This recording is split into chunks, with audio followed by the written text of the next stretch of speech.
بسم اللہ الرحمن الرحیم۔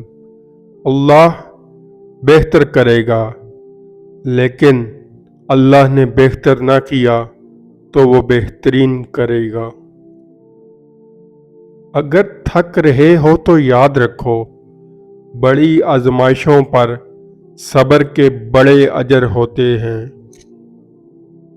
ایک وہی تو ہے جو تم سے بیزار نہیں ہوتا، جو یہ جانتا ہے کہ تم اپنی غرض کے لیے اس کو پکار رہے ہو، مگر پھر بھی وہ تمہیں سنتا ہے، بہت غور سے سنتا ہے۔ سب کچھ کھو دینے کے بعد بھی اللہ پر یقین رکھنا، اسے ہی ایمان کہتے ہیں۔ اللہ نے قربانی اس لیے قرار دی تاکہ مساکین اس کے گوشت سے سیر ہو سکیں۔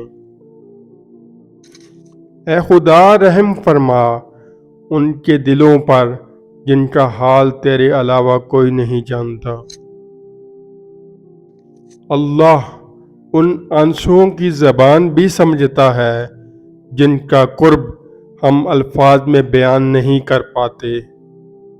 جو دکھ تمہیں خدا کے قریب کر دے وہ کوئی دکھ نہیں بلکہ ایک نعمت ہے، اور اللہ سن لیتا ہے ان کہیں دعائیں بھی، پھر کیسے نہ سنے گا وہ دعائیں جو تم نے رو کر مانگی ہیں۔ تم وہ کرو جو اللہ چاہتا ہے، پھر وہ ہوگا جو تم چاہو گے۔ اسے راضی کرنا بہت آسان ہے، ایک لمبا سجدہ اور چند آنسو۔